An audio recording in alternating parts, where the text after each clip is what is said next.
Okay. Hey guys, Brian Davis and Denny Sipley here from Spark Rental. Hi, everyone. How is everyone? Happy Tuesday, or whenever it is that you're listening to the podcast recording. Super glad to have you with us. Last week, Denny interviewed Courtney Polos about flipping during this environment. We know there is a lot of uncertainty about interest rates, where housing markets are headed, whether there's a recession coming, all that good stuff. Today, we're diving a little bit more niche into a question of what happens if your tenant goes to jail, which I've actually experienced this before myself. Denny, have you had this personally happen to you? I did. I did. Yeah, it's weird. So, as you guys join us, let us know where you're tuning in from. Fire questions at us. It's an interactive podcast, video broadcast. You guys are just as much part of the show as Denny and I are. So, Absolutely. on that note, uh, Denny, let's start with the basics here. What do you do if you suspect that your tenant has been incarcerated? Well, let me clear something up. If you are just suspecting, but the rent is coming in and everything else, I don't think I would do anything at Right. this point. I mean, If you're still unless, collecting rents. right. I mean, unless there's other things going on, like you see, you know, drug deals or Right. gangs or Criminal whatever activity at the hanging property. out in the Yeah. front, right. But other than that, I would just leave it go. Because And you what if the can't rent is just not coming in? now, if the rent's not coming in or there are other issues or you just hear through the grapevine as we all do, you first of all, you don't want to call family or friends or anything and say, "Yo, is so and so in jail?" You don't want to do that. You can actually get in trouble for it.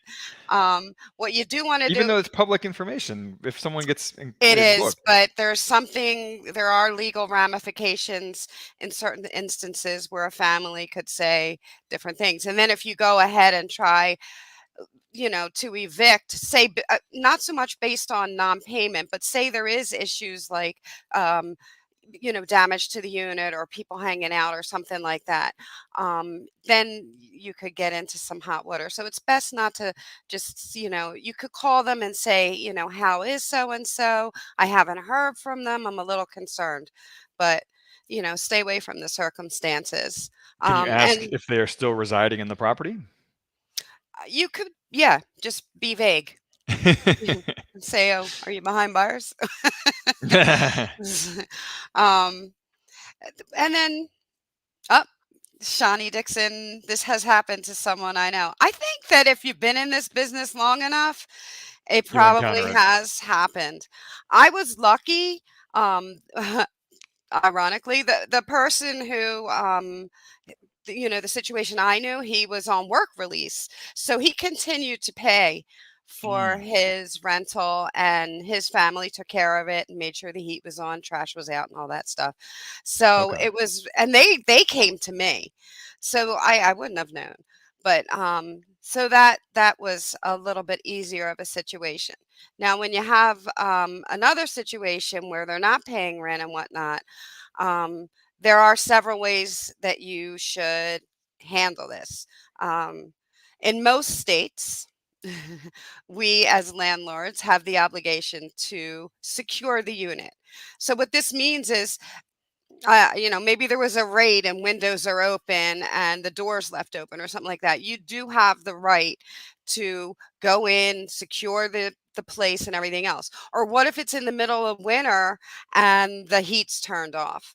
You can do what you need to do to make sure that you're not going to have frozen pipes and all of those things. But you And should you, do this even if the tenant's paying the rent, right? Like, I mean, if you think that they've been if it's incarcerated, abandoned, right? Well, if you see any signs of abandonment, where you feel that your property is in danger, then you right? I have mean, the the pipes right could to go freeze in. if they Hmm. don't have the heat on, or Right.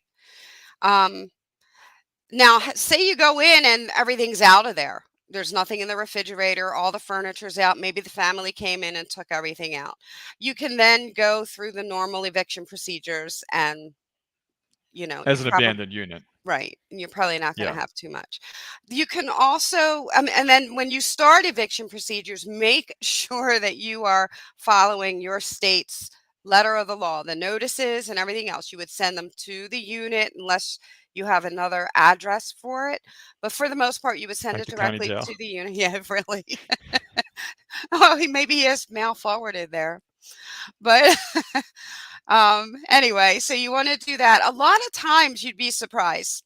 People have family taking care of them. Even if they're not paying their rent, you'll still maybe see a girlfriend, boyfriend, somebody going in and out, and they might get the mail and get it to them. So you want to mail your notices as you would at any other time. Um, Right. there is also, I mean, if you wanted to, I don't suggest this, but it is an idea. You could actually, you know, if they reach out to you, if he say they reach out to you, the incarcerated tenant, then you can actually say, "Look, I'll come down if you want to release and relinquish the apartment and give me the permission to allow your family to come in and clean it out and all of that. I can come down there, and then you can have him or her sign a document, and then close it out right there." For an early lease termination, you mean? Yes, yes, and to Now, me, why don't you I recommend would. that? I mean, I don't know. I just, going to the prison, getting all that done, you really should get it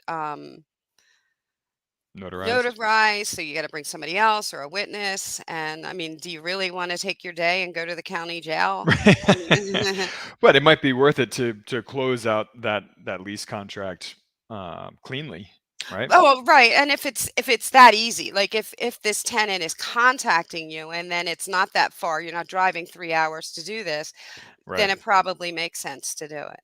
Yeah, you But can always send like your deadbeat nephew to the prison to get this signed, right? send send Guido. No, I'm just kidding. Yeah. But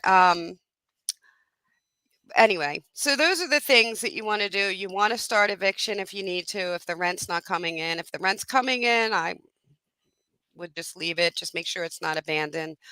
Um, you don't want to harass anybody. Um, and I've heard stories of people doing that, and that's going to come back to bite you in your butt. Um, you definitely don't want to do that. You don't want to go into the unit for any other reason. Don't take their stuff. Don't do anything with any of that stuff until you have permission written and Well, until the um, sheriff goes with you, right? To or yeah, or hand back if possession you're to you. at a At which lockup, time, even then, you have to be careful and handle the property as per your state's regulations. And there are some states that make you hold it for 45 days.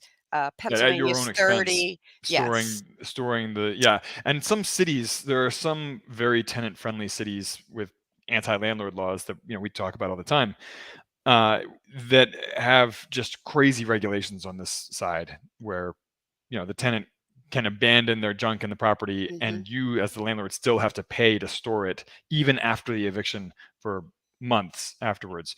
And that can certainly apply here if your tenant is imprisoned. So Absolutely.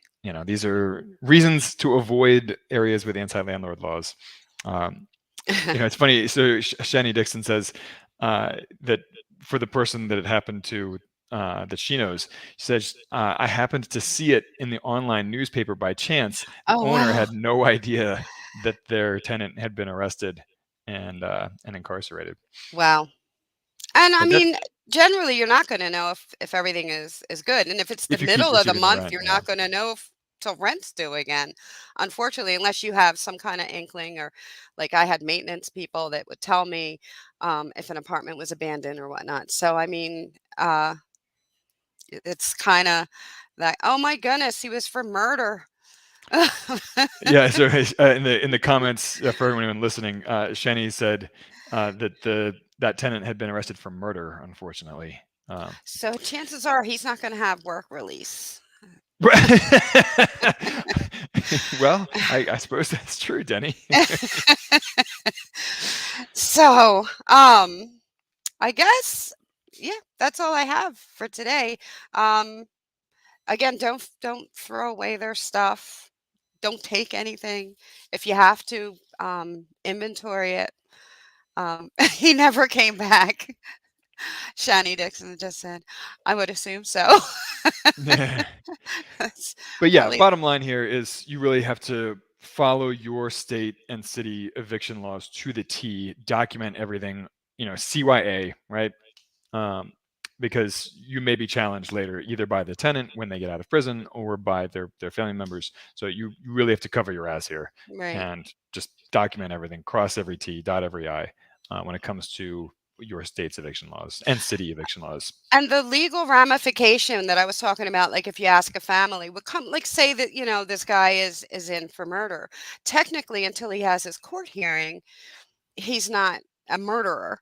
So if you act upon something like that without, you know, Oh yeah. You can't evict someone for alleged crimes that they have not been proven guilty of, even right. if your lease has a clause about criminal activity in it. Hmm. You really have to. You can only evict people for violations of the lease agreement.